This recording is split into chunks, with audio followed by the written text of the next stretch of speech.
নমস্কার বন্ধুরা, প্রেতগতির গল্প চ্যানেলে আপনাদেরকে সবাইকে স্বাগতম। আজকের এই গল্পটি এমন এক অভিজ্ঞতা যা শোনার পর আপনি রাতের ঘুম হারাতে পারেন। আপনি কি কখনো এমন কিছু শুনেছেন যা আপনি বিশ্বাস করতে পারেননি? আজ আমরা সেই অদ্ভুত, ভয়ানক এবং রহস্যময় ঘটনার কথা শুনতে চলেছি, যা আপনাকে অবাক করে দেবে। তাহলে প্রস্তুত হন, আলো বন্ধ করুন এবং নিজেকে সম্পূর্ণরূপে গল্পের মধ্যে ডুবিয়ে দিন। আসুন শুরু করা যাক আজকের নতুন এপিসোড। ছমিরখোলা নামের গ্রামটি ছিল বাংলার এক অজানা পল্লী, যেখানে কালের প্রাচীনতার ছোঁয়া লেগেছিল। এটি ছিল ছোট কিন্তু গভীর রহস্যে আবৃত একটি স্থান। গ্রামটির কেন্দ্রে ছিল একটি মসজিদ, যার বয়স 5 শতাব্দীরও বেশি। মসজিদটি ছিল গ্রামের প্রাচীন ঐতিহ্য এবং বিশ্বাসের প্রতীক। গ্রামের বৃদ্ধরা বলতো, এই মসজিদকে কেন্দ্র করে একসময় একটা রহস্যময় ঘটনা ঘটেছিল, যা পরবর্তীতে গ্রামের মাটিতে ভয়ঙ্কর ছাপ রেখে গেছে। গ্রামের লোকেরা বিশ্বাস করত, মসজিদটি আল্লাহর ঘর হলেও সেখানে কিছু অদৃশ্য শক্তির বসবাস ছিল। তারা জানত, মসজিদটি রাতের বেলায় রহস্যময়ভাবে জীবন্ত হয়ে উঠত। যদিও দিনের বেলায় মসজিদটি ছিল প্রশান্তির স্থান, তবে রাতের বেলা এই স্থানটি যেন এক ভিন্ন জগতে পরিণত হতো। একদিন গ্রামের এক যুবক হাসান সন্ধ্যের পরে মসজিদের পাশে হাঁটতে গিয়েছিল।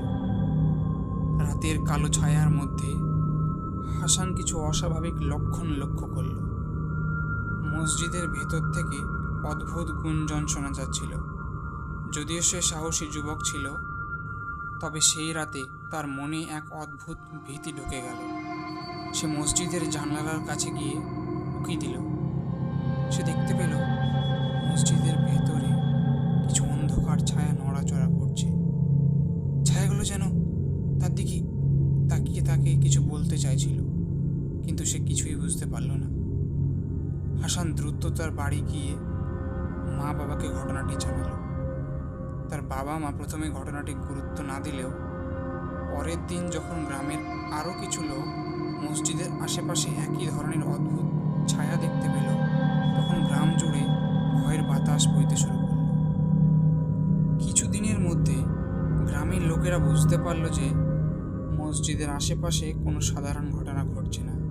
মসজিদের মেঝে মাঝে মাঝে নিচ থেকে কাঁপতে শুরু করত এবং কেউ কেউ দেখত যে মসজিদের দরজার সামনে দাঁড়িয়ে কেউ নামাজ পড়ছে। কিন্তু যখন তারা কাছে যেত তখন কাউকে দেখতে পেত না। গ্রামের এক প্রবীণ ব্যক্তি হযরত আলী বলেছিলেন যে মসজিদের নিচে একসময় এক শক্তিশালী জিন বন্দী ছিল এবং সময়ের সাথে সাথে তার শক্তি বৃদ্ধি পেতে শুরু করেছে। যদিও এটি কেবল একটি কাহিনী মনে হতে পারে, কিন্তু গ্রামের মানুষের মাঝে এটি বাস্তব বলে ধরে নেওয়া হয়েছিল। একদিন গ্রামের এক যুবক করিম, যার বয়স কেবল 20, তার বন্ধুদের সাথে গল্প করছিল। সে সবসময় যুক্তিবাদী ছিল এবং ভূত প্রেত বা অশরীরী কোনো কিছুর বিশ্বাস করত না। করিম মনে করত এসব ছিল কেবলমাত্র কুসংস্কার। করিম সাহসী ও দৃঢ়চেতা ছিল। তার মনে হয়েছিল মসজিদে যা ঘটছে তা কেবলমাত্র মানুষের মন গড়া। তাই করিম তার বন্ধুদের সাথে বাজি ধরল, সে রাতে মসজিদে একা কাটাবে। সবাই তাকে নিষেধ করল, কিন্তু সে শোনেনি। সেই রাতে করিম মসজিদে গিয়ে বসে পড়ল। প্রথমে সব কিছু স্বাভাবিক ছিল, কিন্তু রাত গভীর হতে শুরু হলেই করিম দেখতে পেল মসজিদের ভেতরের বাতি আপনা থেকে জ্বলে উঠছে এবং নিভছে। কিছুক্ষণ পরেই করিম দেখতে পেল মসজিদের মেঝের নিচ থেকে অদ্ভুত গুঞ্জন শুনতে পাচ্ছে। করিম সাহস ধরে রাখল এবং ভাবল যে এটা একটা কল্পনা। কিন্তু হঠাৎ করে মসজিদের মেঝেতে ফাটল দেখা গেল এবং সেই ফাটল থেকে ধোঁয়া উঠতে শুরু করল। করিম আতঙ্কিত হয়ে উঠল, কিন্তু সে বুঝল তাকে এখানে থেকে এই রহস্যের সমাধান করতে হবে। করিম ধীরে ধীরে ধোঁয়ার দিকে এগিয়ে গেল এবং দেখতে পেল সেই ধোঁয়ার ভেতর থেকে একটি কালো ছায়া উঠছে। সেই ছায়াটি প্রথমে ছোট ছিল, কিন্তু ধীরে ধীরে তা বড় হতে শুরু করল। করিম বুঝতে পারল এটি কোনো সাধারণ ঘটনা নয়। সে আতঙ্কিত হয়ে পড়ল, তার শরীরে নড়তে পারছিল না। ছায়াটি ধীরে ধীরে করিমের দিকে এগিয়ে আসতে লাগলো। করিম তখন আল্লাহর নাম স্মরণ করতে শুরু করল, কিন্তু ছায়াটি থামল না। বরং করিম অনুভব করল তার শরীর যেন জমে যাচ্ছে। সে ছায়াটি করিমের সামনে এসে তাকে জিজ্ঞাসা করল, তুমি কেন এখানে এসেছো? করিম কোনো উত্তর দিতে পারল না। তার শরীর এতটাই জমে গেছিল যে সে কোনো কথা বলতে পারছিল না। ঠিক সেই সময়ে মসজিদের দরজার বাইরে থেকে করিমের বন্ধুরা তাকে ডাকতে লাগলো। করিমের বন্ধুরা দরজা খুলে তাকে দেখতে পেল, কিন্তু করিমের অবস্থা ছিল ভয়াবহ। তার চোখগুলো গভীর কালো হয়ে গেছিল এবং তার মুখ দিয়ে কিছু অদ্ভুত কথা বের হচ্ছিল, যা সে নিজের বোঝার মতো অবস্থায় ছিল না। করিমের বন্ধুরা দ্রুত তাকে ধরে নিয়ে গেল এবং গ্রামের প্রবীণদের কাছে নিয়ে গেল। গ্রামে করিমের অবস্থার কথা শুনে সবাই আতঙ্কিত হয়ে পড়ল। করিমের শরীরে কোনো আঘাত ছিল না, কিন্তু সে যেন অন্য কারো দ্বারা নিয়ন্ত্রিত হচ্ছিল। গ্রামবাসীরা মনে করল মসজিদে কিছু খারাপ জিনের সংস্পর্শে এসে গেছে। করিমের অবস্থা দিন দিন খারাপ হতে লাগলো। সে সারাদিন চুপচাপ থাকত, কিন্তু রাতে সে অস্বাভাবিক চিৎকার করত এবং অদ্ভুত আচরণ করত। করিমের অবস্থায় গ্রামের মুরব্বীরা তাকে নিয়ে কি করবেন বুঝে উঠতে পারছিল না। গ্রামের প্রধান রশিদ মিয়া তখন সিদ্ধান্ত নিলেন যে তারা গ্রামের বাইরে থেকে একজন পীর সাহেবকে ডেকে আনবেন। সেই পীর সাহেব অনেক দূরের এক গ্রামে থাকতেন এবং তার সম্পর্কে শোনা যায় যে তিনি আত্মিক শক্তির মাধ্যমে মানুষকে জিন বা অন্য অশরীরী আত্মার প্রভাব থেকে মুক্তি করতে পারতেন। পীর সাহেব মুরব্বীদের ডাকে সাড়া দিয়ে সেই গ্রামে আসেন। তিনি প্রথমেই মসজিদে প্রবেশ করে সেখানে নামাজ আদায় করেন এবং মসজিদের মেঝের ফাটলটি পর্যবেক্ষণ করেন। তিনি গ্রামবাসীদের জানালেন, এই ফাটলটি কেবল একটি ফাটল নয়, এটি এক প্রাচীন অভিশাপের চিহ্ন, যা একসময় এই মসজিদে বন্ধ ছিল, কিন্তু এখন তা মুক্ত হয়েছে। পীর সাহেব করিমের ঘরে গিয়ে তাকে দেখেন। করিম তখন ঘুমাচ্ছিল, কিন্তু তার মুখের অবস্থা ছিল অস্বাভাবিক। পীর সাহেব তার পিঠে হাত রেখে কিছু দোয়া পড়তে শুরু করেন, আর তখনই করিমের শরীর কেঁপে ওঠে।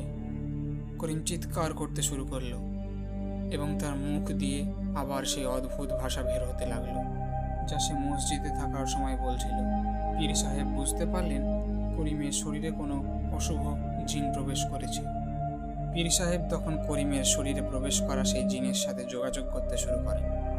তিনি জানতে পারেন সেই জিনটি একটি প্রাচীন জিন, যে একসময় মসজিদের নিচে বন্দী ছিল। সেই জিন একসময় এই মসজিদে বিশৃঙ্খলা সৃষ্টি করার চেষ্টা করেছিল, কিন্তু গ্রামের আদি মানুষেরা তাকে বন্দী করে রেখেছিল।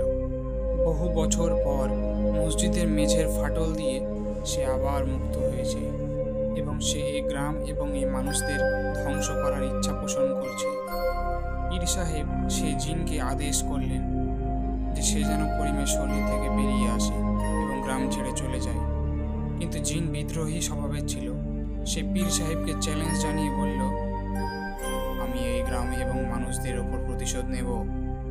আমাকে এখানে বন্দি করে রেখে এত বছর ধরে যা করেছে তার শাস্তি পেতে হবে। পীর সাহেব তখন শান্তভাবে বললেন, তুমি জানো না তুমি কার মুখোমুখি হয়েছ? আল্লাহর নামের মাধ্যমে তুমি এখান থেকে পালাতে পারবে না। জিন তখন চিৎকার করে বলল, তুমি আমাকে ভয় দেখাতে পারবে না। আমি এই গ্রামের অভিশাপ, আর তুমি আমাকে এখান থেকে তাড়াতে পারবে না। তখনই পীর সাহেব কোরআনের বিশেষ কিছু আয়াত পাঠ করতে শুরু করেন। জিন প্রচণ্ড ক্রুদ্ধ হয়ে করিমের শরীরে তাণ্ডব চালাতে থাকে। করিমের শরীর অসংলগ্নভাবে কাঁপতে থাকে এবং তার মুখ দিয়ে ফেনা বের হতে থাকে, কিন্তু পীর সাহেব ধীরে ধীরে জিনটিকে বাধ্য করতে থাকেন। করিমের শরীরের মধ্যে থেকে এক কালো ধোঁয়া বেরিয়ে আসতে থাকে, যা জিনের শক্তির প্রতিফলন ছিল। এই দৃশ্য দেখে করিমের বন্ধুরা এবং গ্রামবাসীরা ভয়ে আতঙ্কিত হয়ে পড়ে, কিন্তু পীর সাহেব নিজের কাজ থেকে এক মুহূর্তও বিচলিত হন না। তিনি ধীরে ধীরে সেই দোয়া সম্পূর্ণ করেন এবং জিনকে বাধ্য করেন করিমের শরীর ছেড়ে দিতে। ধোঁয়া থেকে জিনের আকৃতি তৈরি হতে থাকে, কিন্তু শেষমেশ সেই ধোঁয়া হাওয়ায় মিশে যায়। করিমের শরীর তখন স্থির হয়ে যায়, তার চেহারাগুলো ধীরে ধীরে স্বাভাবিক রূপে ফিরে পায়। পীর সাহেব যখন করিমের শরীরের ওপর হাত রেখে বললেন, তুমি এখন মুক্ত। এই জিন আর কখনো তোমার শরীরে প্রবেশ করতে পারবে না। করিম ধীরে ধীরে চোখ খুলে সব কিছু দেখতে শুরু করে, কিন্তু সে বুঝতে পারছিল না কি ঘটেছে। পীর সাহেব তারপর গ্রামবাসীদের উদ্দেশ্যে বলেন, এই মসজিদের নিচে এক ভয়ঙ্কর শক্তি লুকিয়েছিল, যা এখন মুক্তি পেয়েছে। তবে আল্লাহর কৃপায় আমরা তাকে আমাদের থেকে দূরে সরিয়ে দিতে পেরেছি। কিন্তু সবসময় আল্লাহর ওপর বিশ্বাস রাখতে হবে এবং কোনো কিছুতেই ভয় পাবেন না। জিনের প্রভাব মুক্ত হওয়ার পর করিম ধীরে ধীরে সুস্থ হয়ে ওঠে এবং তার স্মৃতিশক্তি ফিরে পায়। সে ভয়াবহ রাতের কথা গ্রামবাসীদের জানায় এবং সবাই মিলে পীর সাহেবের কাছে কৃতজ্ঞতা প্রকাশ করে। পীর সাহেব গ্রামবাসীদের বললেন, এখন থেকে সবসময় সতর্ক থাকুন এবং আল্লাহর নাম স্মরণ করুন। আপনাদের একতা এবং বিশ্বাসই এই গ্রামকে রক্ষা করবে। গ্রামের লোকেরা তখন মসজিদটি পরিষ্কার করে নতুন করে সেখানে নামাজ আদায় করতে শুরু করল। তবে এই ঘটনার পর তারা মসজিদে প্রবেশের আগে সবসময় আল্লাহর নাম নিয়ে প্রবেশ করত। তারা জানত যদিও মসজিদ এখন শান্ত, কিন্তু সেই অন্ধকার শক্তি এখনও কোথাও লুকিয়ে থাকতে পারে। কিন্তু তারা বিশ্বাস করত তাদের বিশ্বাসই তাদের রক্ষা কবচ। কয়েক মাস পর সেই গ্রাম আবারও তার স্বাভাবিকতায় ফিরে এলো। করিম, যে মসজিদে সেই ভয়ঙ্কর রাত কাটিয়েছিল, সে এখন গ্রামের যুবকদের নেতৃত্ব দেয়। সে সবাইকে মনে করিয়ে দেয় কখনো কোনো অন্ধকার শক্তির কাছে হার মানতে নেই। তার বিশ্বাস ছিল যতদিন গ্রামের মানুষ একসঙ্গে থাকবে এবং আল্লাহর ওপর বিশ্বাস রাখবে, ততদিন কোনো অশুভ শক্তি তাদের স্পর্শ করতে পারবে না। সমীরখোলা গ্রাম এখন আগের থেকে অনেক শান্তিপূর্ণ এবং সুখী, কিন্তু সেই রাতের কথা কেউ ভুলতে পারে না। মসজিদটি এখনও দাঁড়িয়ে রয়েছে এবং গ্রামের মানুষ এখন আরও বেশি আল্লাহর প্রতি নিজের নিবেদন করে। তারা জানত তাদের বিশ্বাস এবং একতা তাদের সবচেয়ে বড় শক্তি, যা তাদের সর্বসাধারণদের বিপদ থেকে রক্ষা করতে পারবে। বন্ধুরা, এই ছিল আজকের ভৌতিক গল্প। আশা করি গল্পটি আপনাদের ভালো লেগেছে এবং শিহরিত করেছে। কিন্তু এই গল্প কি সত্যিই একটি ভয়ঙ্কর অভিজ্ঞতা নাকি শুধু কল্পনা, সেটা তো আপনারাই সিদ্ধান্ত নেবেন। তবে একটুকু সাবধানতা, রাতের বেলা একা একা এই ধরনের গল্প শুনলে কিন্তু কখনো কখনো অদ্ভুত কিছু অনুভব করতে পারেন। যদি গল্পটি আপনাদের ভালো লেগে থাকে তাহলে অবশ্যই লাইক দিতে ভুলবেন না এবং চ্যানেলটি সাবস্ক্রাইব করে রাখুন, কারণ আমি আরও এমনই ভয়ঙ্কর ও রহস্যময় গল্প নিয়ে আসব। কমেন্টে জানিয়ে দিন আপনারা পরবর্তীতে কোন ধরনের গল্প শুনতে চান। তাহলে আবারও দেখা হবে একটি নতুন গল্পের সাথে। ততদিন পর্যন্ত সাবধানে থাকুন এবং রাতের বেলায় ভালো করে দরজা জানালা বন্ধ করে ঘুমাবেন। তো আজকের মতো আসি, ধন্যবাদ।